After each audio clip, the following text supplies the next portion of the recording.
할렐루야. 네, 저는 볼티모어 오면 신납니다.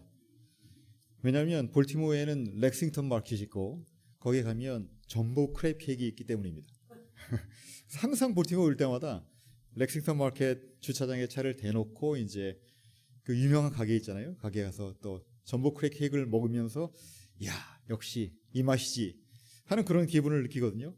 근데 또 그냥 볼티모어 온 게 아니라 또 사랑하고 존경하는 우리 이성 목사님 또 담임하시는 교회에 와서 말씀을 전하니 또 너무 반갑고 기쁩니다.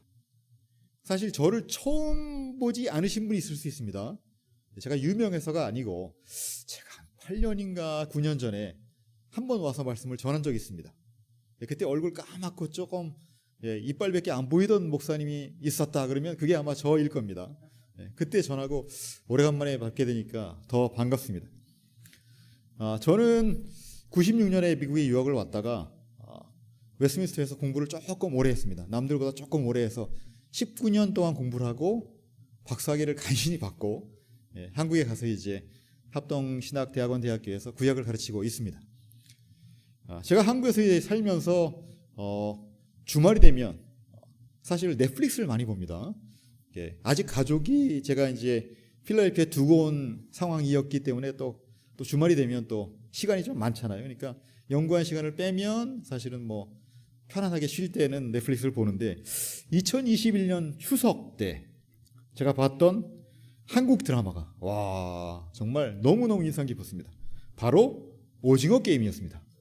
다 보셨죠? 한국의 소재를 이용한 그리고 한국의 상황을 반영한 한국 드라마입니다.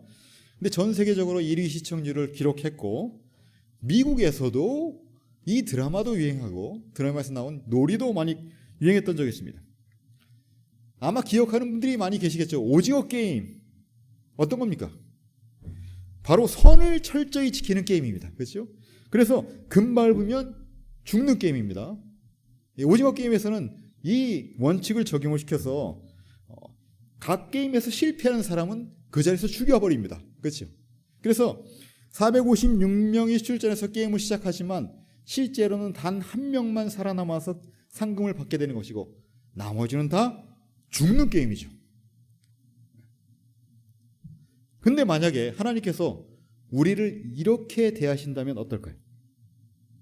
456명을 선택하는 것처럼 우리를 하나님께서 선택하셔서 부르시고 하나님 말씀을 제대로 지키면 상금을 주시고 제대로 못 지키면 죽여버리신다면 어떻겠습니까? 단 한 번의 실패도 용납지 않으시는 하나님이라면 어떻겠습니까? 바로 오늘 말씀을 통해 나눌 내용이 하나님께서는 실패하는 자들을 어떻게 대하시는가 하는 겁니다.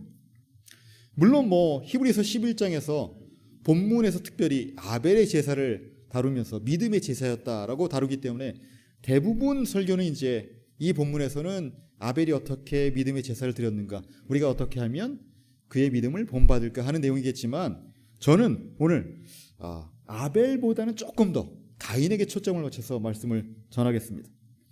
얼마나 가인이 철저하게 실패해서 하나님의 심판에 처하게 되는지, 그럼에도 불구하고 하나님께서는 어떻게 여전히 그 실패하는 가인에게 은혜를 베푸시는지에 관해서 저희가 한번 말씀을 나누었으면 좋겠습니다. 이 말씀을 통해서 저와 여러분이 우리 자신을 돌아보고 하나님 앞에서 다시 한번 믿음의 결단을 드리는 시간이 되기를 원합니다.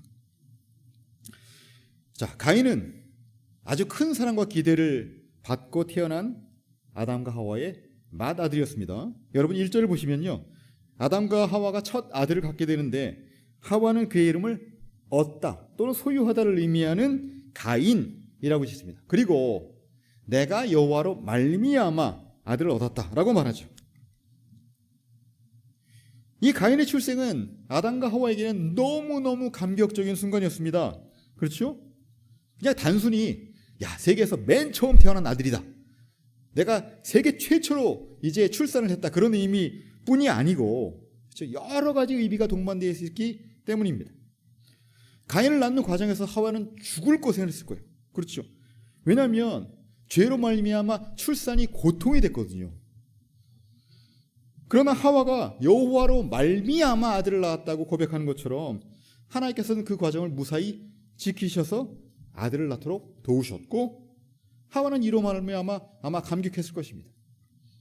저도 첫 딸을 낳을 때 기억합니다. 여러분도 자녀를 낳을 때 아마 기억하실 겁니다. 아내가 너무너무 많이 고생을 했습니다. 분만 휴에 들어가서 거의 8시간에서 10시간 정도 있었던 것 같아요. 저는 그때 기말고사 기간이라 옆에서 정말 공부를 하면서 중간에 이렇게 진통이 오면 같이 배운 대로 이거 있잖아요. 왜? 라머즈 호흡법. 너무너무 열심히 해서 옆에 의사하고 간호원들이 그러더라고요. 좀 조용히 하세요. 너무 요란하다고. 우리가 집중할 수 있게 해달라 그러더라고요. 그렇게 해서 너무너무 고생해서 아기를 낳았을 때 그 기쁨 얼마나 컸는지 모릅니다.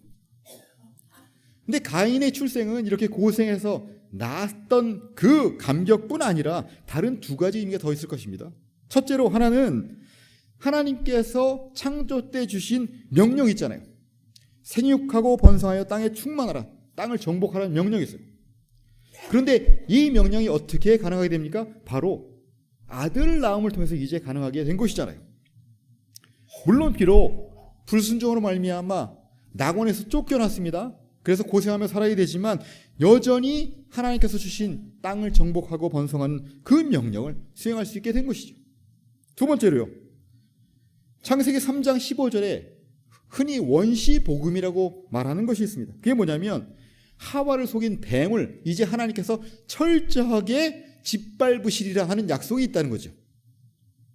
자, 그런데 이게 아주 아이러니컬하긴 하지만 하와가 3장 16절에 받은 저주, 즉 고생해서 아들을 낳을 것이다 하는 말씀이 이제 성취되었잖아요. 그렇죠? 그러니까 거꾸로 이제는 그의 후손을 통해서 뱀의 머리를 짓밟게 될 것이다 라는 그 약속도 성취될 것이다 라는 기대를 품게 하는 거죠. 자, 그러니까 이 가인의 출생은 정말 부모로 하여금 큰 기대를 품게 하는 너무너무 놀라운 감격의 사건이었다는 거예요. 근데 이와 대조적으로 아벨의 출생 때는 별다른 언급이 없습니다. 2절을 보시면 그가 또 가인의 아우 아벨을 낳았다. 그게 끝이에요. 아벨의 출생의 의미는 그냥 낳았다 그거예요. 그리고 이름도요, 거기서 반복되는, 왜 전도서에서 여러분 보면 헛되니 막 그거 있잖아요. 그 단어가 바로 아벨의 이름입니다.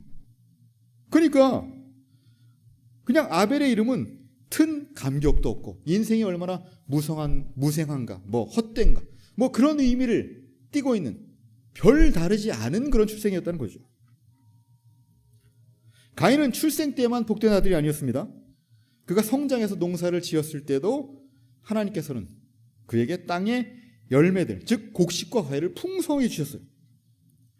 물론 땅이 저주받아서 황폐하게 됐기 때문에 그 열매를 얻기 위해서 아주 죽어라고 고생했을 거예요. 하지만 여전히 하나님은 성공적인 농사를 짓게 하신 것이죠. 그래서 3절에서 바로 나오는 제사가 바로 그것이죠. 하나님께 드리는 감사의 제사. 하나님께서 우리로 하여금 이렇게 이 땅에서 열매를 얻게 하셨다는 그 감사의 대가로 하나님께 제사를 드린 것이었습니다. 자, 이 3절까지만 해도 하나님께서 에덴 동산에서 쫓겨난 아담의 가정에 주신 그 복과 은혜를 긍정적으로 소개합니다. 근데 문제는요, 제사를 드린 이후에요. 바로 여기가 저와 여러분이 돌아봐야 될 모습인 거죠. 반복적으로 실패하는 모습, 하나님의 은혜를 받고도 여전히 넘어지는 우리의 모습이 이 안에 담겨 있다는 거예요. 자, 분명히 하나님께서는 성공적으로 복을 주셨어요. 가인은 농사를 져서 성공했고 아벨은 목축업을 해서 성공을 했습니다. 각각 하나님께 제사를 드린 거죠. 가인은 자신의 세곡을 통해서 얻은 그 농산물로 제사를 드린 것이고 아벨은 또한 자신의 세곡을 통해서 얻은 양을 가지고 제사를 드린 겁니다. 근데 문제는 어떻게 해서 아벨이 드린 제사는 하나님께 칭찬을 받고 이를 통해 아벨이 하나님께 의로운 자라고 인정을 받게 되고 왜 가인과 가인의 제사는 받지 않으셨냐는 거예요. 어떤 분은 우스갯소리 이런 말씀하십니다. 하나님이 원래 고기를 좋아하셔서 그렇다. 그렇죠?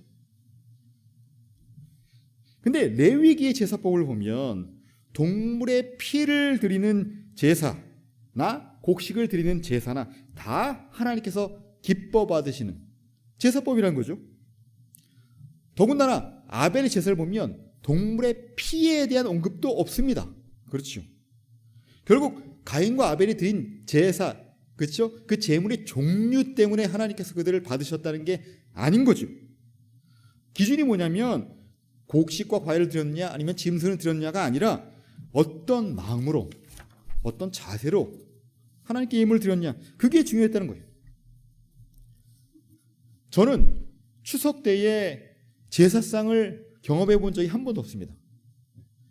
저희 증조 할아버지 때부터 크리스찬이라서 계속 기독교 가정에서 자랐고, 저희 아버지는 평생을 목회하시다 은퇴하셨으니까 뭐 제사상을 봤을 리가 없죠. 근데 제가 한국에 이제 가서 지낼 동안은 사실은 뭐 명절이 되면 저희 부모님 댁에 가기도 하고 또 이제 장모님 댁에 가서 같이 시간을 보내기도 합니다. 근데 물론 순서는 부모님 댁에 먼저 가서 시간을 보내고 그 다음에 이제 다 끝난 다음에 저녁 때 처갓집에 가서 이제 식사를 하고 인사를 드린 거죠. 용돈도 드리고. 자, 근데 재작년 추석 때는 조금 특이했어요. 그때는 이제 저희 동생들 스케줄이 너무너무 안 맞아가지고 날짜를 바꿔서 가족 모임을 하고, 정작 추석날에는 시간이 남아서 오전에 이제 처갓집에 가게 된 거죠. 근데 이제 처갓집에 가면 제사를 드릴 거 아니에요. 그렇죠? 그래서 이게 목사인데 이게 사실은 뭐 차례 지낼 때 괜히 가서 멀뚱멀뚱 눈 뜨고 있으면 이상하잖아요. 그래서 이제 늦게 가자, 다 끝난 다음에 가자고 결정을 하고 늦게 출발했어요. 근데 웬걸 도착을 했는데 여전히 차례상을 차리고 제사를 지내고 있는 거예요. 그러니까 제사를 조금 늦게 시작하는 바람에 그렇게 된 겁니다. 근데 되게 재밌었어요. 이게 차례상을 차리는 것도 상당히 예법이 있잖아요. 그렇죠? 예.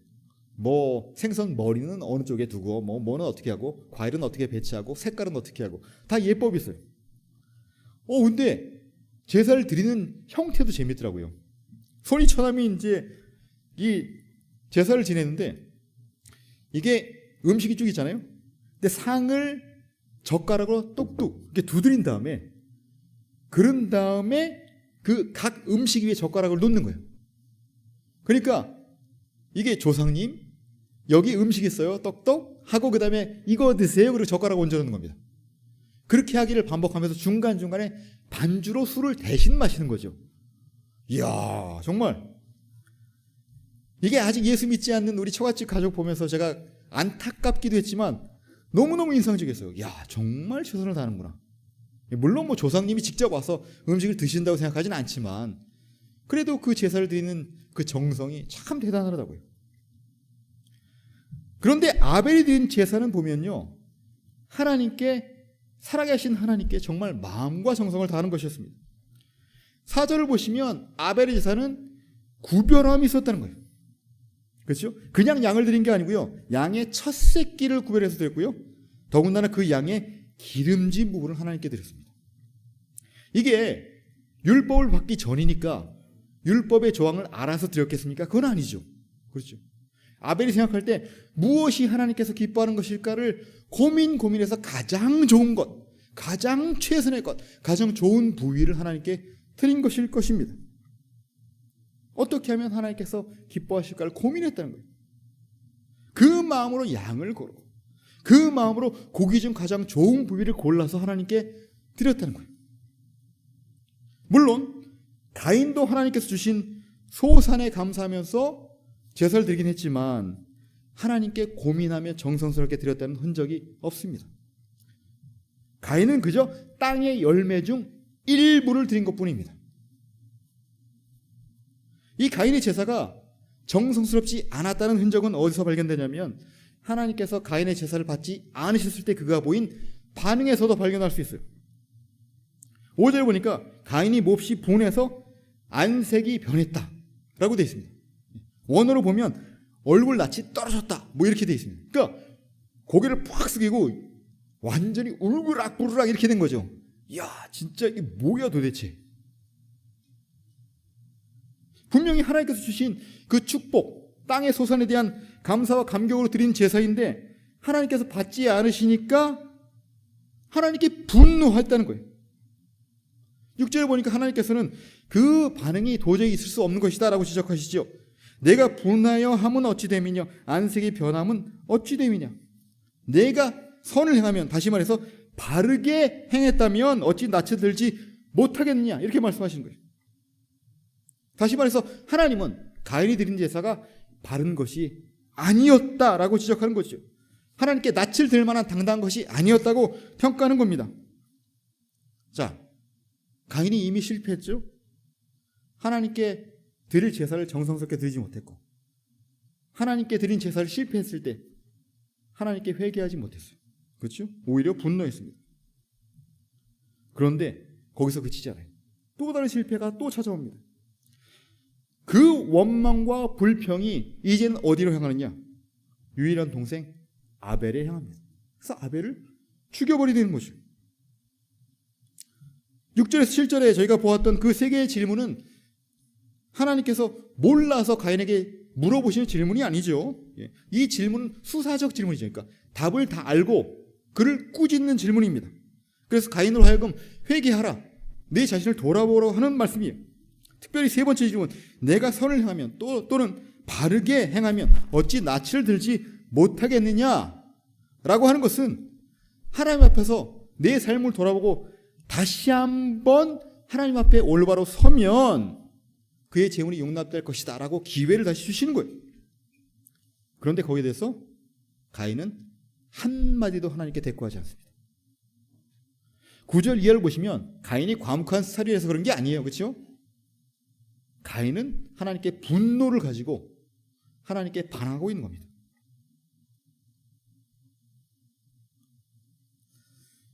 하나님의 기회, 하나님께서 주시는 기회, 가인이 통과해야 되었어야 할 시험이죠.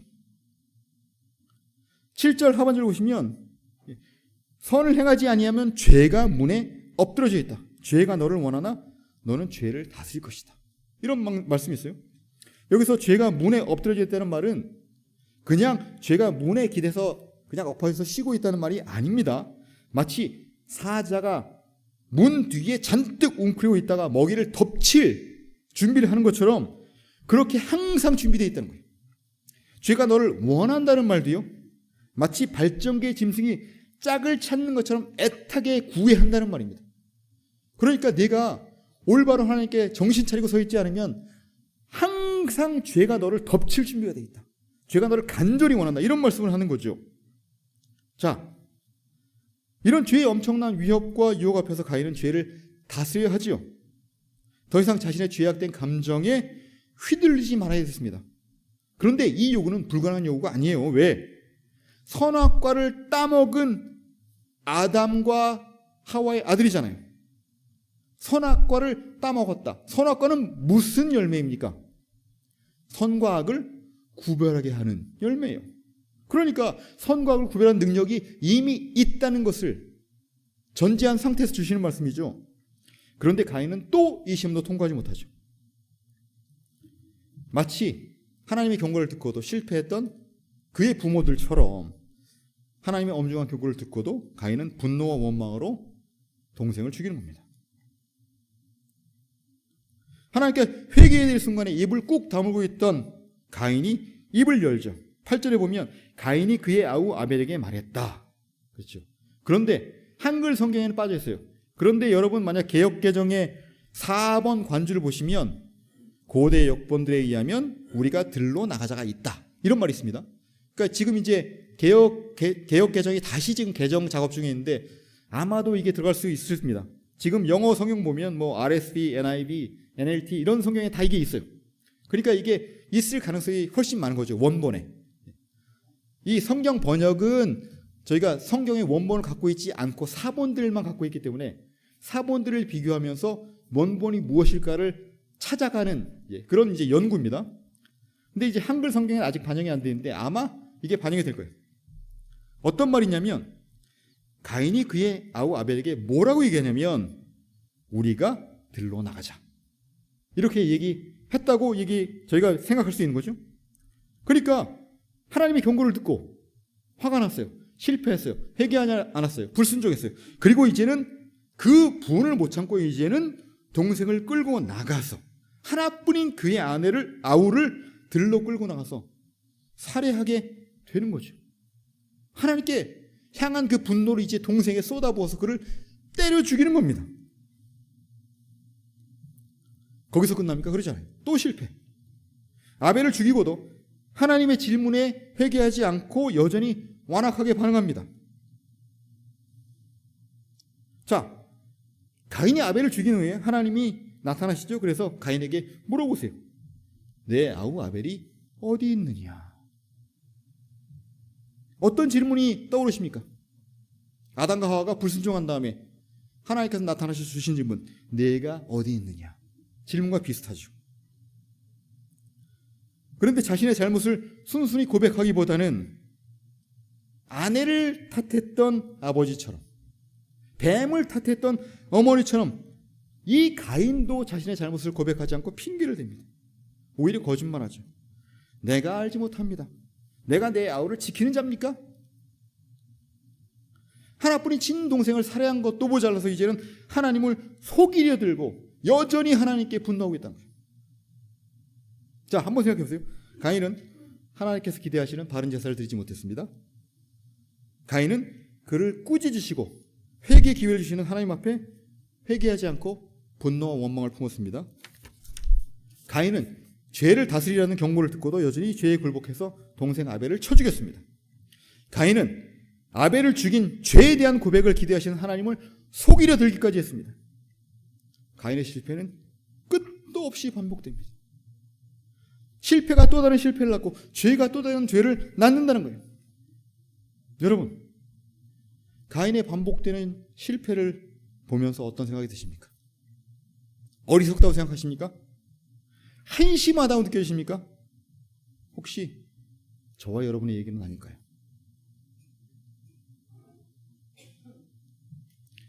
가인의 실패는 하나님이 아니라 자신이 인생의 주인이 되면서 나타나는 실패들이죠.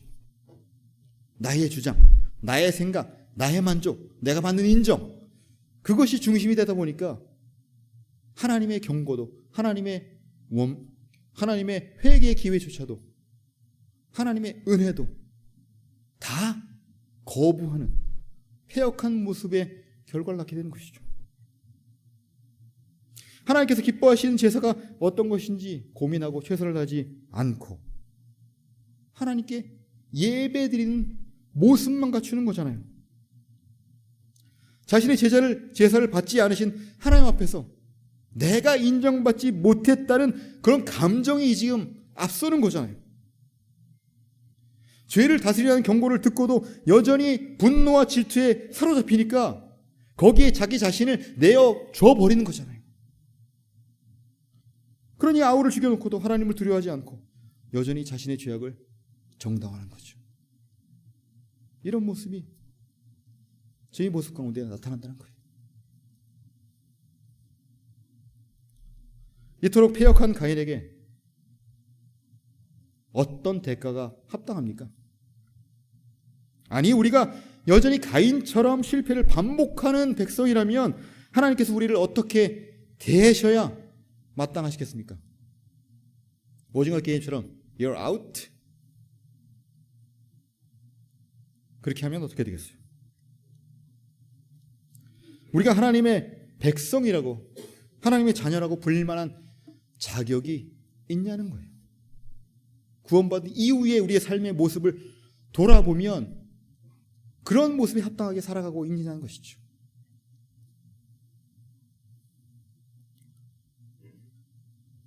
실패를 거듭하는 패역한 죄인 가인에게 선고되는 이제 저주의 심판은 아담이 받은 저주보다 더 심각합니다. 아담이 3장 17절에서 19절에서 비옥한 에덴 동산에서 쫓겨나서 황폐해진 땅에서 땀을 흘리며 수고해서 먹고 살 것이다 라고 만약 심판의 저주를 받았다면 가인은 12절 보시면 4장 12절에 밭을 갈아도 땅이 다시는 그 효력을 내게 주지 아니할 것이다. 더 심각하죠? 3장 22절에서 24절에서 아담이 에덴 동산에서 쫓겨나서 다시는 에덴 동산에 들어가지 못하도록 금하셨지만 여전히 정착해서 땅을 갈게 하셨다면, 그렇죠? 12절 후반절 보시면 가인은 땅에서 도망다니면서 유리하는 신세가 됩니다. 이제 그는 생명의 위협을 받으면서 도망다니는 신세로 전락하게 됐다는 거예요. 이 신세의 비참함이 16절에서 이렇게 얘기되죠. 가인이 여호와의 앞을 떠나서 에덴 동쪽 놋 땅에 거주하더니, 이 말도 되게 재밌는 말이에요. 놋이란 말은 방랑자란 말입니다. 방랑자의 땅에 거주했다. 얼마나 모순적인 말입니까? 그렇죠? 방랑자의 땅인데 거기에 거주했어요. 그러니까 그가 처한 비참한 신세를 말하는 겁니다. 그런데 이렇게 철저하게 심판받고 저주받아야 해서 어떻게 보면 죽어야 마땅한 가인에게 하나님은 은혜를 베푸신다는 거예요. 하나님께 이런 저주의 경고 심판을 받고도 여전히 회개하지 못하는, 그리고 자신이 받은 죄벌이 무겁다고 여전히 컴플레인하고 있는 이 가인에게 하나님께서 은혜를 베푸신다는 거죠. 여러분 15절 보세요. 15절, 4장 15절 함께 읽어볼까요? 시작. 여호와께서 그에게 이르시되 그렇지 아니하다. 가인을 죽이는 자는 벌을 7배나 받으리라 하시고, 가인에게 표를 주사 그를 만나는 모든 사람에게서 죽임을 면하게 하시니라. 하나님의 은혜요. 7배의 벌을 주시겠다는 얘기는 만약에 누가 가인을 죽이면 하나님께서 철저하게 복수하겠다는 하나님의 보호를 나타내는 거죠. 그래서 가인을 만나는 모든 사람에게서 죽임을 면하게 하시는 겁니다. 그뿐입니까?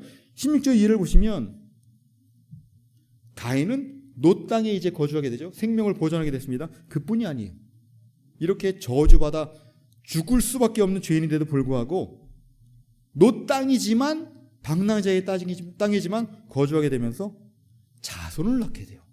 그렇죠. 생육하고 번성하는 복을 누리게 됩니다. 물론 거기서 해피엔딩으로 이야기가 끝나진 않아요. 그 밑을 보시면 가인의 자손들은 너무너무 죄악에 굴복하는 악한 민족이 되는 거죠. 그렇죠? 여기서 또 다른 실패가 나오죠. 이게 인류의 모습이에요.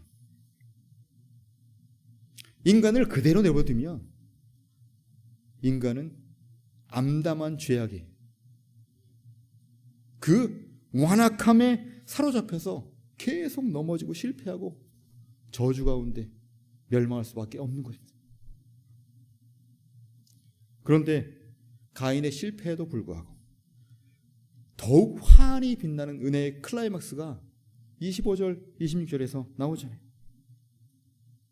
비록 아벨이 가인의 손에 죽었습니다. 가인은 죄에 대한 심판을 받아서 저주 가운데 살아가게 되었습니다. 하지만 하나님께서는 아담의 가정에 셋째 아들, 셋째에서 셋이 아닙니다. 셋을 주셨어요. 그래서 그를 통해서 이제는 하나님을 경외하고 하나님을 예배하게 되는 역사를 시작하시는 거예요. 이게 하나님의 은혜입니다. 5장에 가면 아담의 계보에서 볼 수 있듯이 거기서 에녹이 태어나죠. 노아가 태어나죠. 경건한 자손들이 태어나죠. 결국은 누가 태어나? 11장에 가면 아브라함이 태어납니다. 그리고 마태복음 1장에 가면 이 족보에서 쭉 이어진 족보의 끝에 누가 있습니까? 예수 그리스도가 계십니다. 본문을 다루면서 브루스 월키라는 주석가는 이렇게 말합니다. 죄는 가인보다 커서 그가 다스리지 못한다. 오직 그리스도만 그리하실 수 있다. 죄는 가인보다 커서 그가 절대로 다스리지 못한다. 오직 그리스도만 그리하실 수 있다. 그래요. 사도 바울이 로마서 7장 15절에서 25절에서 고백하잖아요. 아무리 우리가 하나님께서 기뻐하는 것을 행하려고 노력을 해도 우리 안에 있는 죄가 너무 커서 우리 힘으로는 도저히 다스릴 수 없다. 그래서 7장 24절에 보면 오호라 나는 곤고한 사람이로다. 이 사망의 몸에서 누가 나를 건져내리랴. 이렇게 탈습할 수밖에 없는 겁니다. 하지만 우리가 죄의 권세를 이길 수 없기 때문에 우리를 대신해서 하나님께서 예수 그리스도를 이 땅에 보내시고 우리를 대표해서 우리를 대신해서 십자가에서 죄를 담당하셔서 돌아가시고 또 부활하심으로 죄의 권세를 이기고 승리한 은혜를 주신 것입니다. 할렐루야. 로마서 8장 1절에서 2절을 보시면 바울이 이렇게 고백하죠. 그러므로 이제 그리스도 예수 안에 있는 자에게는 결코 정죄함이 없나니. 이전에는 실패한 자들이었어요. 저주받은 자들이었어요. 영원히 멸망에 처할 수밖에 없는 자들이었는데 이제는 그들을 어떻게 부르십니까? 그리스도 예수 안에 있는 자에게는 결코 정죄함이 없나니. 이는 그리스도 예수 안에 있는 생명의 성령의 법이 죄와 사망의 법에서 너를 해방하였음이니라. 저와 여러분 모두는 원래 가인들이에요.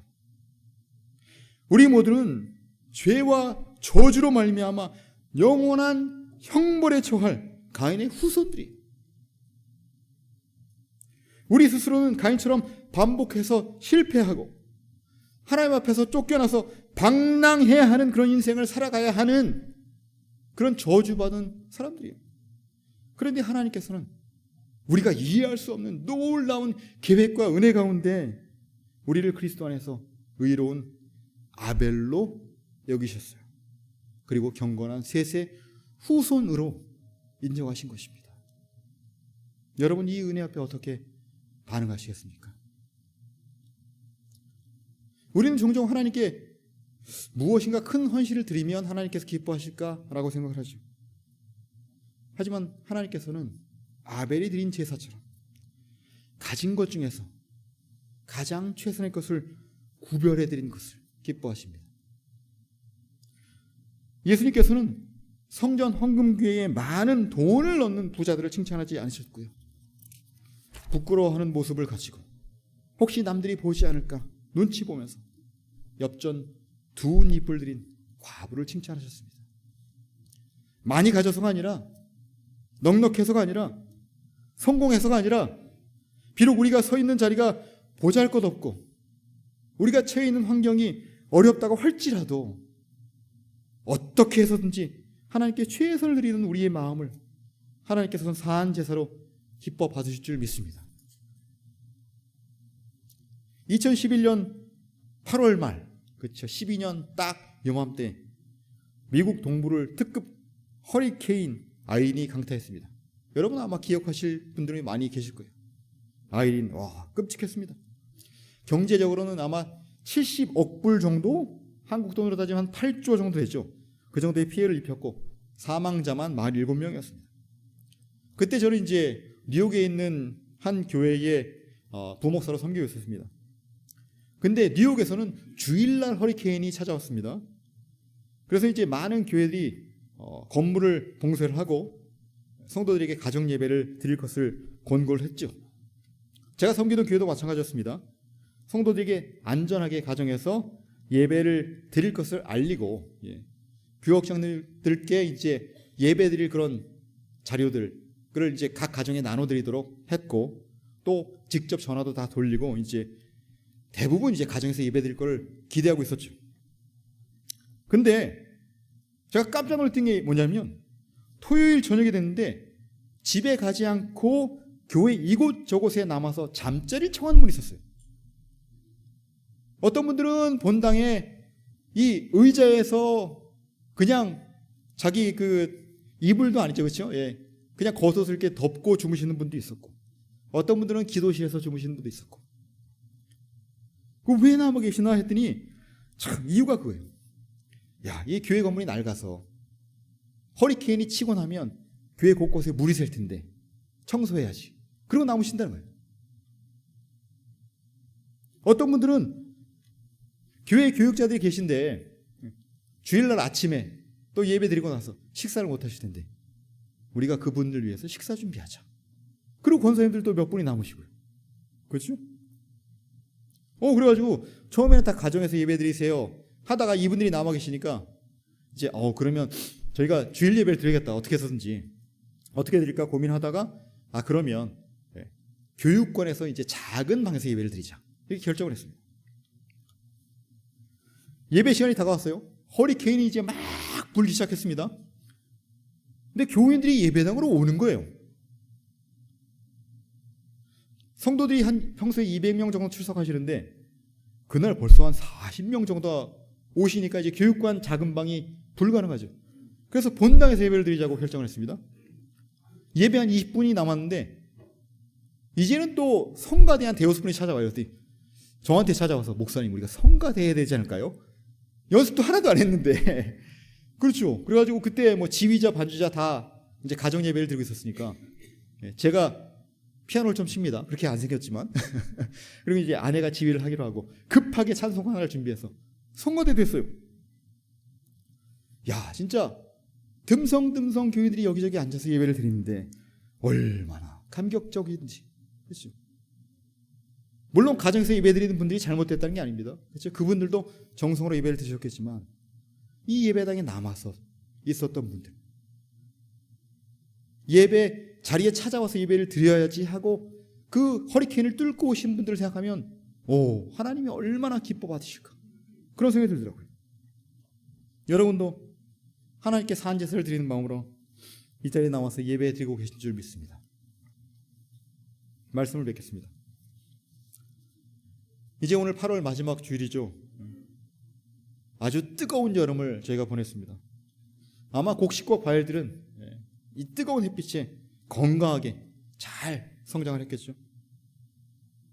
여러분의 믿음 어떻습니까? 올 한 해 여러분의 믿음이 이렇게 잘 성장하고 있었습니까? 아니면 가인처럼 실패를 반복하고 있었습니까? 우리는 하나님을 만나기 전에, 그리스도를 만나기 전에 실패해서 죄악 가운데 버려지고 영원히 멸망에 처할 수밖에 없었던 사람들이었지만 그리스도로 말미암아 우리를 구원하셨어요. 근데 그리스도를 믿고 평생 동안 신앙생활을 했다고 하면서도 여전히 우리는 실패를 반복하며 넘어지는 삶을 살 때가 너무나 많습니다. 하지만 우리는 반복해서 넘어지고 실패하지만 하나님은 지금까지 우리를 신실하게 지키셨고 우리의 삶을 크신 은혜로 채우신 줄 믿습니다. 아니 지금도 여전히 반복해서 실패해서 넘어지지만 우리 안에 계시는 그리스도의 영 성령께서 끊임없이 우리를 위해서 중보기도 하시면서 하나님 은혜에 합당하도록 살아가도록 힘과 의지를 새롭게 하신 줄 믿습니다. 올해 남은 시간도 예수 그리스도 안에서 우리에게 변함없는 사랑으로 은혜를 베푸시는 그 하나님께 감사드리면서 그 앞에서 매일 최선을 다한 예배의 삶을 살아드리는 저와 여러분 되시기를 주님의 이름으로 축원합니다.